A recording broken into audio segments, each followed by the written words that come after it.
right now we're on our technology panel discussion, which is on how are emerging technologies disrupting cybersecurity industry. Well, we're looking at talking about convergence adoption of AI and ML in strategies involved in cybersecurity. We're looking at talking about AI potential to identify and counteract sophisticated cyber attacks with minimal human intervention. We're looking at talking about growing IoT cybersecurity risk and the new ways to mitigate them, and also the cloud for cybersecurity, wherein is it about the new vulnerability?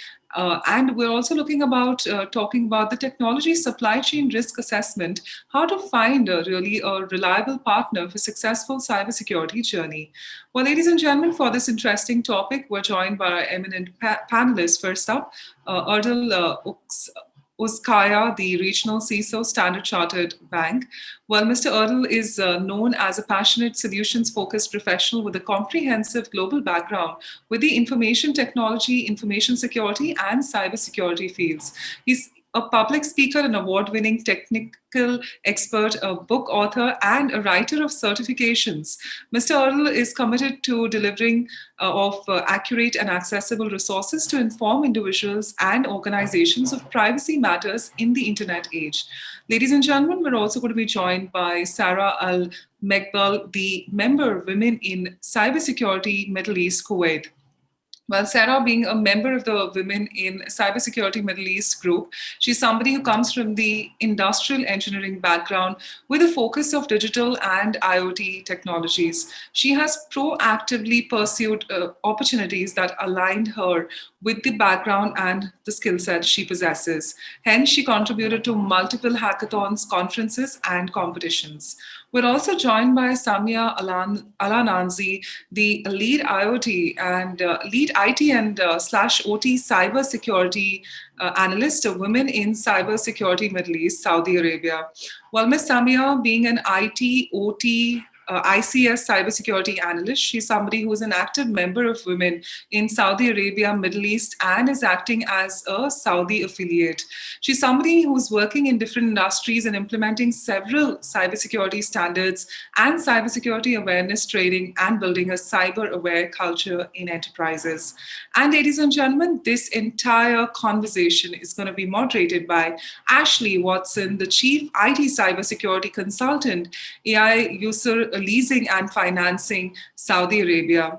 Well, Ashleigh is a veteran of the IT field, somebody over 30 years in numerous technologies. He's lived and worked in Saudi Arabia with multiple companies and is now working in the financial sector. Ashleigh is always thinking radical terms in technology and is now exploring machine learning, artificial intelligence, and quantum computing in the field of cybersecurity. So, ladies and gentlemen, with this, we present to you our esteemed panelists on the stage and screen. May I request all of you to now switch on your cameras and join us on the stage and screen for an incredible conversation ahead. Also, for all our eminent attendees, do post your questions in the Q&A section. If time allows, we'll pass it on to our moderator, and we will have the Q&A round as well directed from the moderator to his panel. So if I may request all our eminent panelists to now switch on the cameras and join us for the conversation. Thank you so much. Ashleigh, I'll now pass it on to you to take it forward with your eminent panel. Okay, thank you, Bhavana, thank you. Pleasure. Thank you very much indeed. Well, good morning, everybody. Obviously, I think we're all aware of the constant challenges with cybersecurity. And I think now, obviously, these challenges are becoming ever more sophisticated and in fact targeted. So I think particularly in the field of artificial intelligence and machine learning, and like I said in the description, that's one of my areas that I take a thing on. So I think if we start with this one, I mean, in terms of the challenges faced by these new technologies and by artificial intelligence, if we ask Mr. Erdal, what's your viewpoint on this as the regional CISO for the Standard Chartered Bank? Thank you. As it was, I mean, it's very obvious, right? We need our tools to be successful. And when it comes to AI, I think this is going to add lots of value to cybersecurity. Why? At the moment, most of the cybersecurity, for example, incident response, is fully dependent on humans. Yeah. If your product detects some sort of an alert, let's say it's 3 a.m. in the morning, you work in a shift, you had a bad day, you fight it with your partner, wife, for example, or your husband. Then while you're coming to work, you had an accident. You couldn't go to lunch because there was an issue. So I'm just putting all these human factors, which brings, the morale down. And in that moment, a little attack pops up in the screen. And as a human, if I cannot give my attention, that little attack can cause a big issue. There, I think we're going to need the help of AI. Look, I'm not saying we're going to eliminate the human, but the AI will be hopefully helping the missing part of us, the emotions. Saying that, in the other side, I'm pretty sure you all remember the Terminator movie by Arnold Schwarzenegger, which went for 5-6 series, where AI takes over and we fight against robots. I mean, this is of course futuristic. I'm not saying this is going to happen, but it's always good to think the other side of medallion as well. The Skynet movie example. Why I'm giving movie examples? I'm pretty sure we all remember the 7/11 attack in US. I mean, we saw it first in a movie, and we all said it's a movie. But when it happened, we said, oh my God, it can happen also in real life. So many stuff happens in the movies first. And what I'm trying to say is we should always think about two sides of medallions. Yes, AI is going to help us a lot. And yes, one more component, hackers or threat actors are also going to use the AI against us. So we have to ensure that, like in any technology, we understand it well, we don't leave any gaps such as misconfiguration attacks, and we ensure that it is there, which can help us. And again, we have limited time. I want also the respective panelists to add their opinion as well, but I hope I could answer the question in that little time frame. Yeah, that's cool, because obviously with AI and ML and all of this, there is always the very serious risk of compromise because, as you eloquently stated, the system can do the work, but if it's fed information that it believes itself to be threatening, it will then decide in its wisdom because of the algorithms, this is wrong, or in fact it isn't wrong. I'd like other panelists like Sara and like Samiyah to comment on this, because I think it's a very big area here in cybersecurity. So, like Samiyah, can we have your ideas about this and your insights into this? And then Sara. Hi.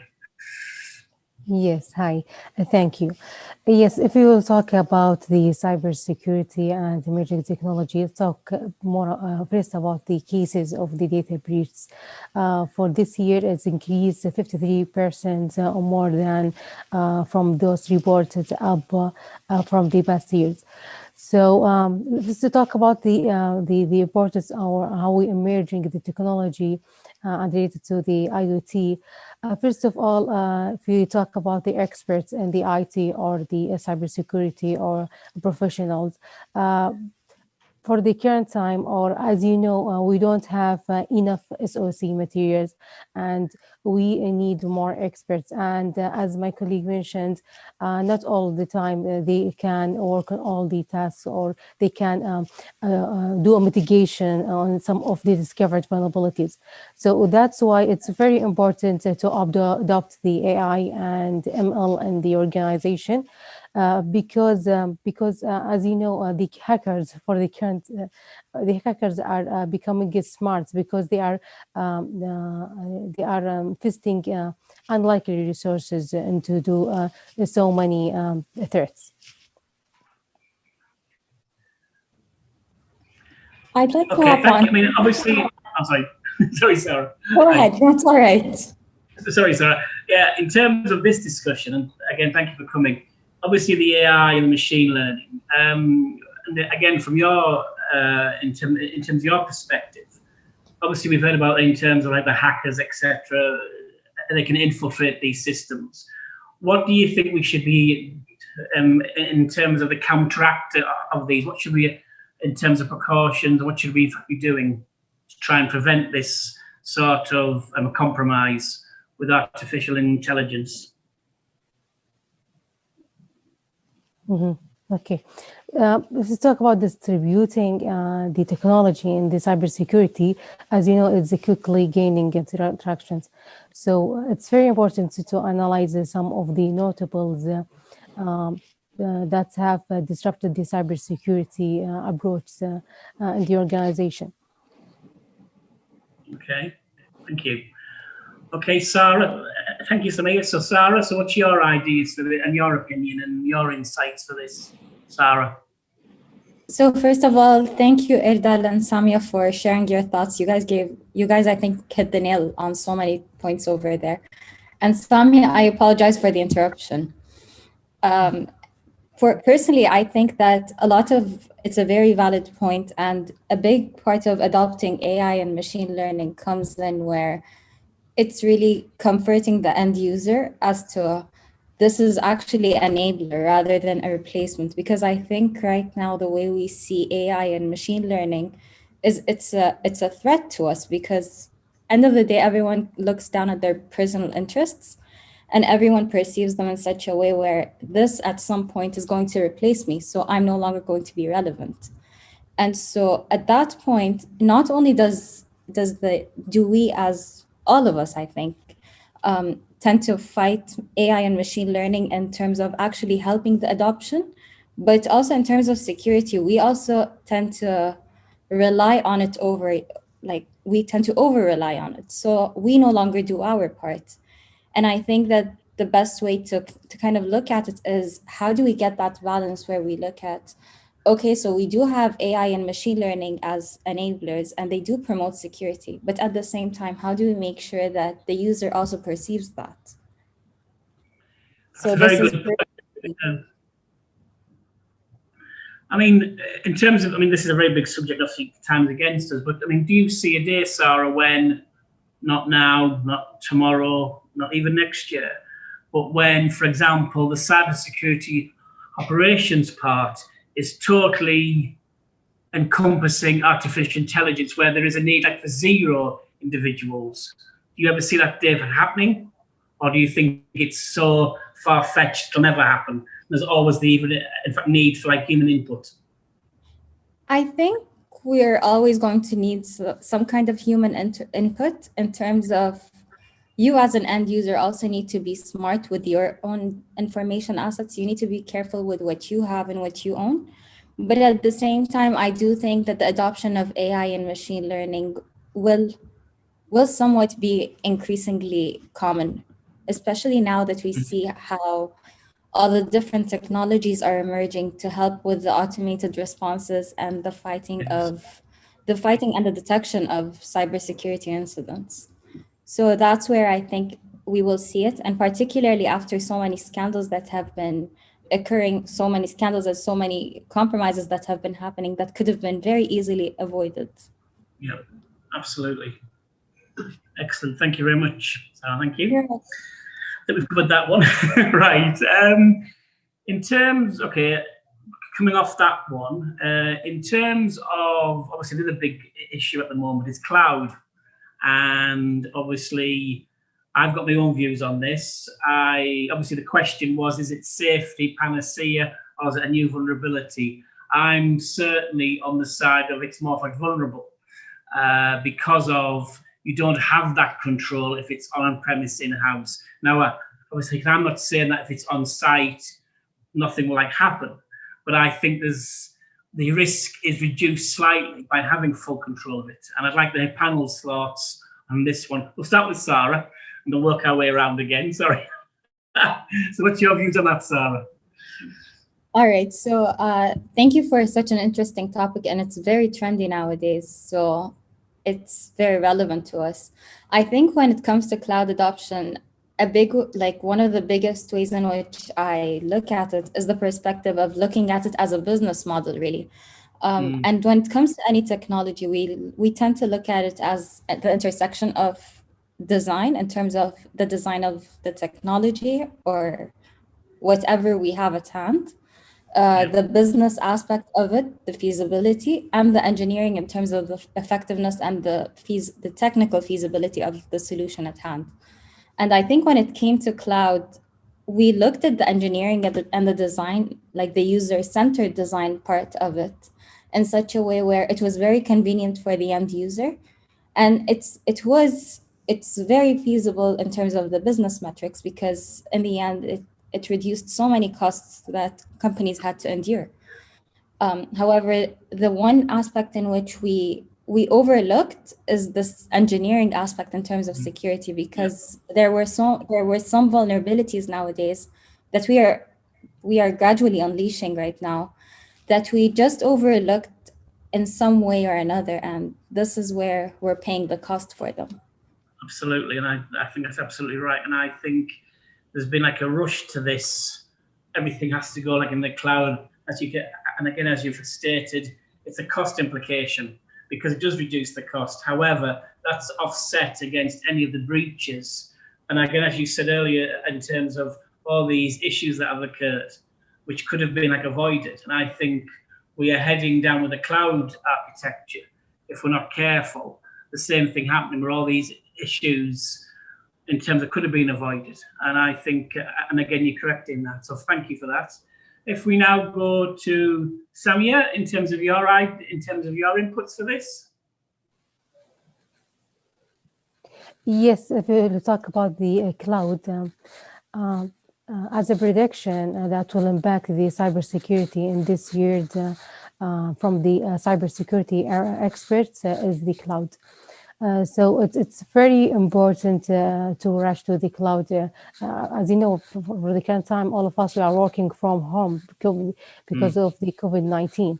And all of us, we are using the cloud. And that's why the prediction this year, the vulnerabilities will be more in the cloud computing. There is this let's say, because all of us, it's necessary to use it, but we have to apply multiple security layers for the cloud, especially let's talk about the standards. We know all of us, we have the cybersecurity standards. We have to implement all the controls related to the cloud, especially for the current days working from home or working from different personal devices. Okay, excellent, thank you. And again, do you see in terms of cloud perspective, do you see obviously the take-up of cloud will accelerate as more companies obviously want to reduce the outsourcing costs? But do you see, unless we take action in terms of cybersecurity, we're going to face a lot of more significant, in fact, breaches? So do you think that really we should be looking at, in fact, strengthening the cybersecurity part of cloud computing and making it extremely as part of the whole solution?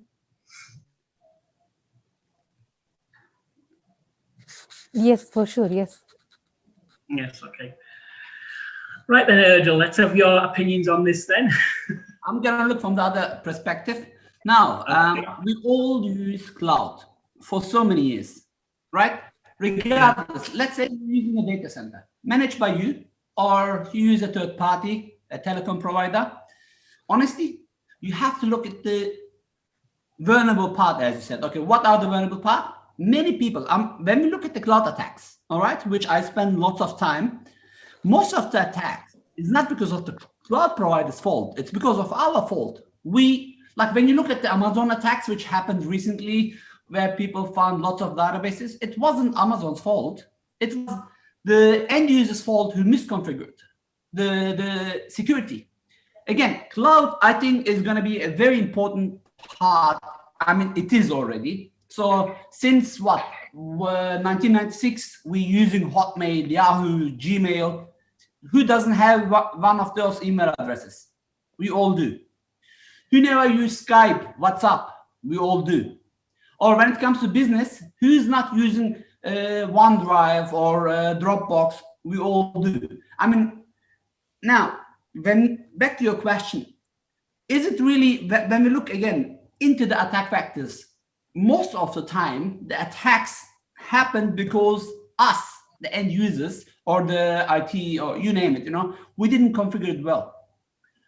The risk, if you ask me, is, it's all about knowledge. If you know that, unless you're using a software service, if you're using the platform, if you're using the infrastructure, if you're using, there is different cloud options, as long as you know that you are also responsible to monitor, to penetrate test, to do vulnerability checks into your cloud. And of course, you have the permission to do so as well. That's really important. That's why you have to choose the right cloud provider. If you use, for example, Microsoft Azure Security Center with the right options, you will minimize the risk. Now, let's compare Azure versus your ISP data center. Does your ISP gives you what Microsoft gives you, like Azure Security Center or Google App Center, or which is now they're renamed to Google Workspace? No, most of the time, the answer is no. The cloud providers are depending on, I'm talking about ISPs or usual data center owners. They depend on other software vendors as well. Or let's talk about your own data centers. What makes a data center yours? The private connection, right? The straight line, which you can also configure with your cloud provider as well. So if you know the attack vectors, if you keep an eye in the threat market, you have proper threat intelligence and use the security vectors, I think the risk is not higher than your own data center. In fact, I believe cloud providers can give you, if you use right cloud provider, a bit more enhanced security compared to yours. At the end, don't forget, we are managing it. And as long as we have the segmentation, as long as I know that I'm not going to put my extremely confidential data in the cloud, as long as I know I did do everything what I can do and I have macro segmentation, I minimize least privileges, I implemented monitoring and so on, the cloud should not give you issues, in my opinion. Saying that, I'm not disagreeing what all of you said, okay? But I say it's a balance which needs to be kept in the right way.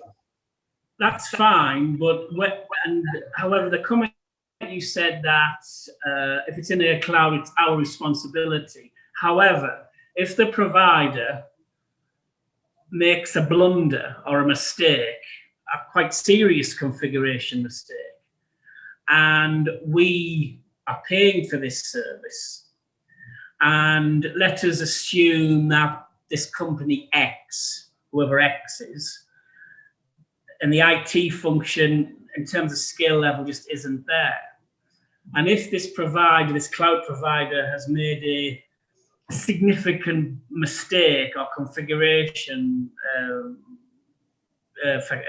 failure, and the hacker, and not even like just hacking it, but by because people are telnetting all the time to whatever, and they just get access. Are you saying, therefore, that it was the company's fault for not looking at that? See, to me, I would say it's the cloud provider. They are advertising, or they're selling their services that we will provide X, Y, and Z. Yes, we will have managing it, this company X. But at the same time, surely there is some give and take here, and the cloud provider has to ensure. Yes, I'm not saying that. Yes, things can happen. I'm not saying it's a perfect world. Absolutely not. But if the provider who are advertising themselves as this wonderful like utopia, and we will protect everything, and they make a huge goof up and a blaring mistake, and it's compromised, surely the company, in terms of the company, has some recompense against the provider. The answer is in your question. If you are blindly believing this, we're going to give you the ultimate, then again, it's I concur with that. But what I'm saying is, and these services are not always the cheapest. Yes, we've discussed about the cloud costs coming down. But However, there have been issues where the providers, and I can't in fact name them here, who have made significant configuration mistakes that have allowed systems to be compromised. And irrespective of the skill level of the IT functions in these companies, surely the onus and responsibility is lying with the cloud provider. Yes, I hear what you say, and I concur that, yes, IT. However, if you're paying for this service, it's like anything. You expect the service to be of a certain standard and not to have like glaring holes that should never have been there in the first place. I totally agree. Saying that, that's why before you sign the contract, you have to ensure that, look, the same applies. Let's say you use Linux or Microsoft operating system or Apple operating system. Same applies to Apple, right? Like sometimes they have a 0-day, which they were not aware. That's why 0-day, an attack happens. Yeah, well, well, in that scenario, it's also like example.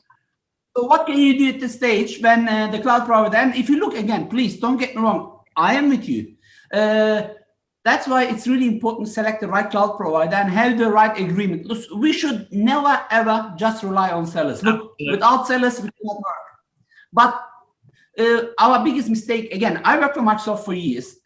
Sellers, they go to, decision makers, IT decision makers. They said, here's the cloud, one package fits all. No, it's like when you buy a car. When you buy a car, if you go, let's get Mercedes, for example.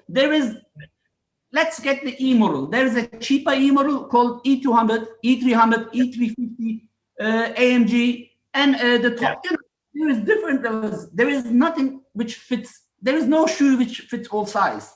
So we look into the details, and we should not just rely on people their advice. We have to look. I mean, it comes back to your skill set, social engineering. Is this guy really giving me everything what I want, or he's just trying to sell? In most cases, big companies at least, I hope they have honest sellers. But regardless what they sell, you have to look what you need. Like, do you need another pair of glasses? If this glasses is doing the job, perfectly fine. Okay. Yeah. It is a balance, which I was trying to say. I hear you. It is a fine balance, and I do agree that this is why I said as long as it, balancing well. Yeah, unfortunately, that isn't always the case in reality. It's always the other way. Thank you. I wrote this in one of my books, actually, when I was doing research, part of my master thesis as well. When you look at the attacks which happened in the past, I mean, again, I'm talking about statistics. Most of the attacks were unfortunately end user related. And I said most, it doesn't mean many cloud providers, unfortunately, they have internal issues where we suffer. Yes. That's why you have to have proper agreements, which needs to protect you when you need. Yeah. Yes, possible. Sara. Yes. Yeah, I agree. Yeah. Yeah. I'd also like to add on to the point that Erdal mentioned, where it was, yes, it's most of the times it's the end users, it's on the end user, and that's really the vulnerability that most attackers leverage in order to successfully conduct their attacks. And I think a big part of it, though, comes down to the way in which the SLA agreements, any kind of contractual agreement really is presented to the user. Yes. Because most of the times, once we look at if we're talking about a digital product or cloud services, most of the times it's a digital interface.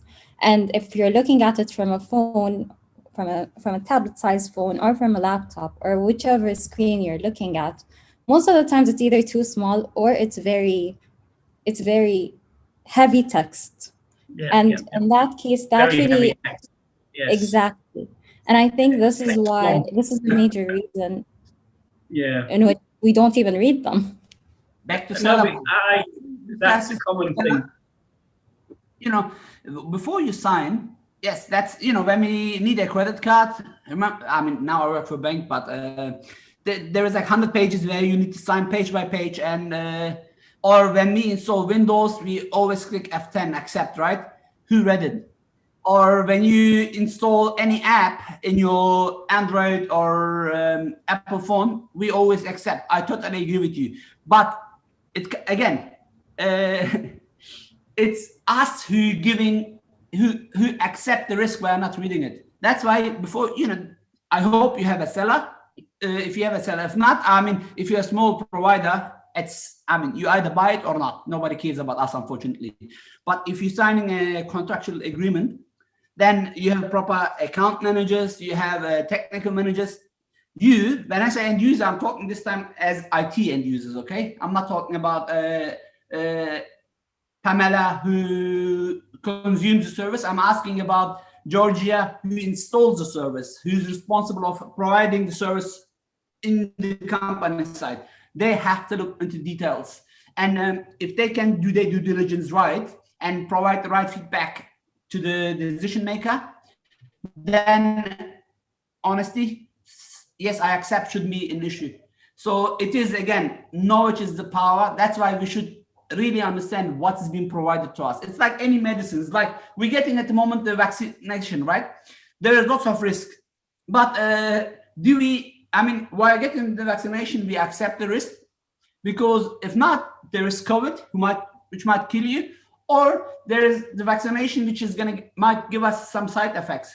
At the moment, it's not compulsory, but you feel the push. If you don't get the vaccination, you're not going to be able to fly, right? So we have to take the risk in some cases. That's why risk management comes into the game as well. Again, this is a huge topic. Unfortunately, we're not going to be able to discuss, but I hear you, Sarah, and I agree with what you said. As long as you do your best to protect your company before you sign. Well, that's why the cyber risk. That's why you have the cyber risk assessments for all of this. Absolutely, cool. Yes, I would Excellent. agree with Very you. good. Sorry, Samiyah. Yeah, I would agree with you, Erdal, regarding the cyber risk, which is the risk assessment. So it's very important to mention for the risk assessment team on the let's say the IT team, the financial team, the management team, all of them, they have to contribute on the risk assessment. Let's say it's okay yearly, but they have to decide to manage, to understand what's the mitigated risk, what type of the unmitigated risk, and they have to work on all the unmitigated risk. Yeah, it's a big topic. It's very huge, but the risk management, it's a part of our discussion. Absolutely right. Excellent. Very good indeed. Thank you. Thank you. If we move on to, well, in fact, one of your areas, which is the IoT Cyber Security risks. This is one of your areas, IoT. Samiyah, where do you see the growing IoT risks coming from? And in terms of how do you mitigate those?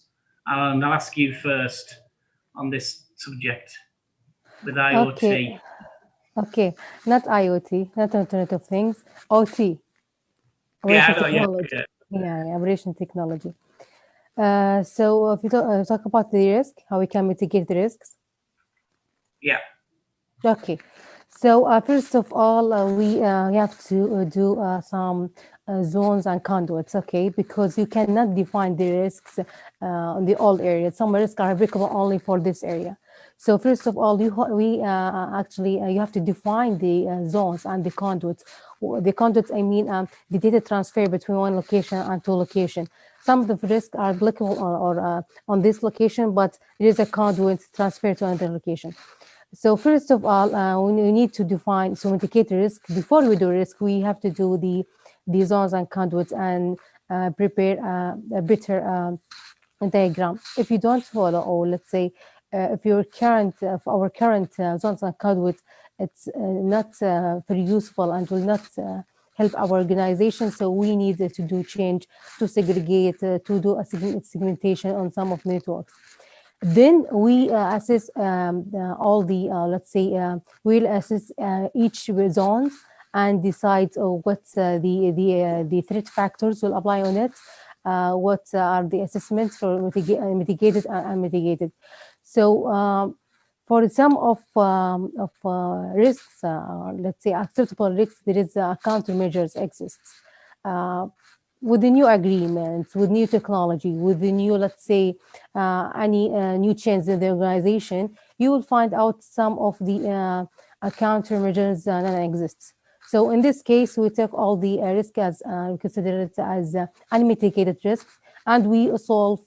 We work on the all the control systems. We work on all the risk and do mitigation by team, because it's a team effort. It's not only as my colleague Erdal said, it's one person can do it and make a decision. So it's a team effort in order to do mitigation and accept some risks.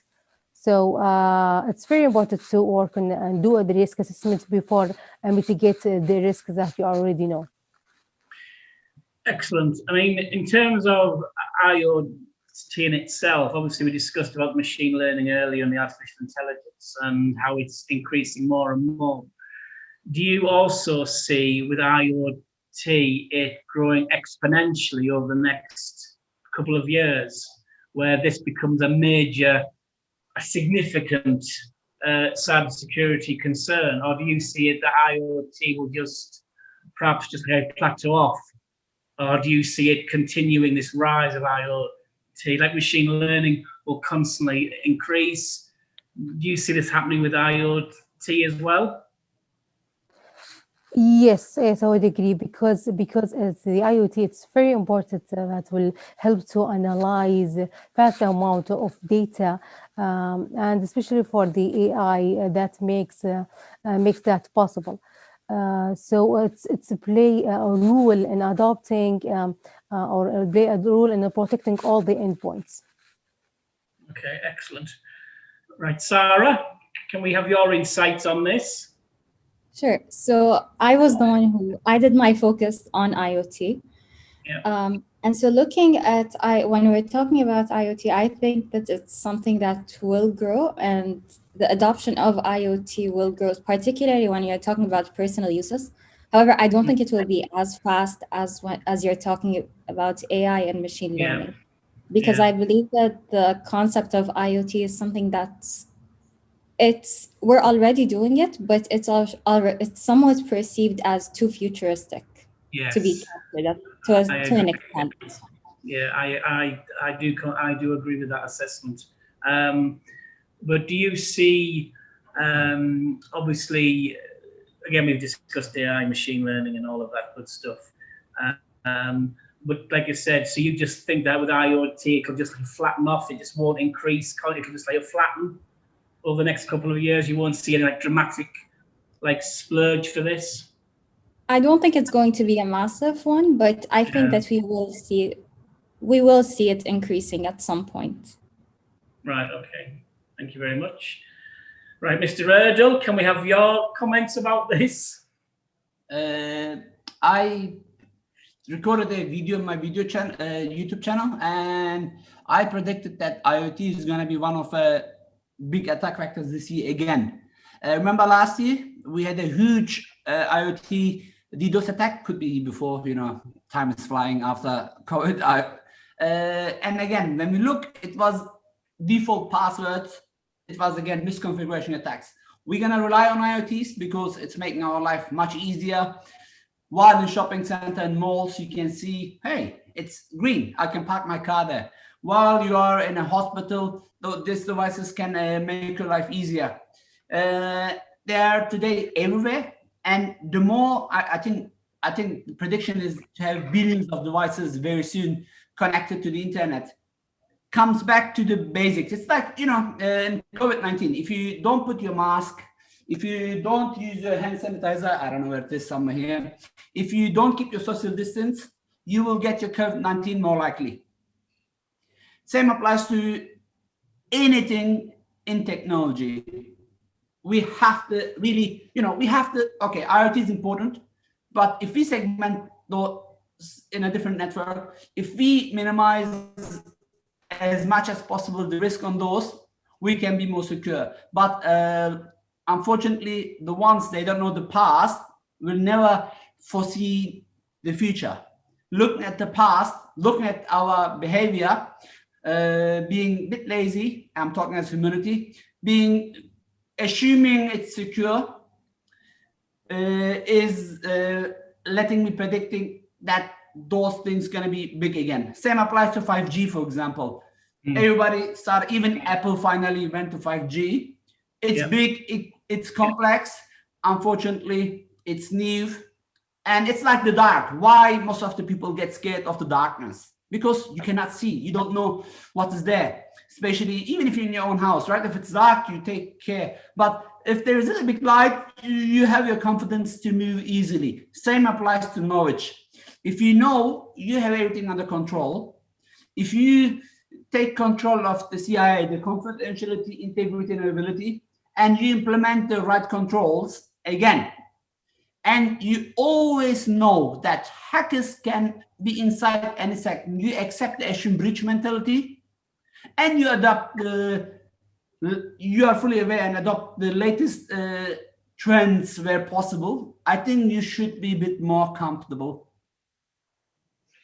Yeah, I mean, obviously this comes back also to skilled resources as well, because again, IoT, all these technologies. On the flip side of that is, yes, the manufacturers of these devices, etc. Now, obviously, you can't contain every security issue, etc. It's impossible. But don't you? I mean, we've had scare stories like cars, and you can like hack the key fobs and all of this. But don't you think also from a in terms of their side, they have some responsibility? Yes, not to close all the gaps. It's just impossible. You couldn't cover everything.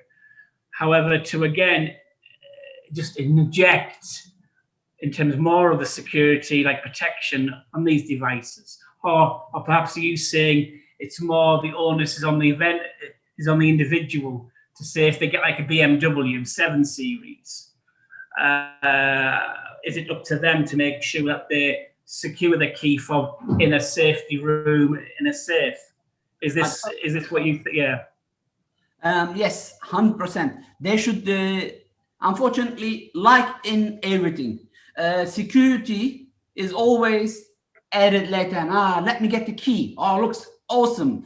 I'm gonna have the best key in the market, and I'm gonna beat my competitors. Yeah. While they do that, I'm like, security. Until that first hack happens, they're like, oh yeah, we need also security in the key. Yes, I totally agree. The manufacturers should be also liable from that. I mean, if my car gets stolen because of the manufacturer's fault, my insurance company should chase the manufacturer. But yes. Again, this is where it can fall down, because a case of car in point, the insurance will say, well, you left the key on the side or whatever. Yeah, exactly. But they didn't need the key to go in because they hacked the key to get into the car. Didn't take the key. Level, right? Yes. Yeah. I agree in this point. That's why security should be built in. Us, cybersecurity professionals, finally we are part of business. We used to be the format guys, and it comes back. Again, I want to give an example from the past. I'm pretty sure you all remember. I mean, the ladies are a bit young, but you and I will remember when Windows 2000 was released, Active Directory from NT4. Yes. You know, everything was by default on. As a result, hackers started to hack Windows much easier. Remember, Windows 2003 was one of the most hacked operating systems in the world. Then Microsoft went up. They said, you know what? In 2008, I think they closed everything down.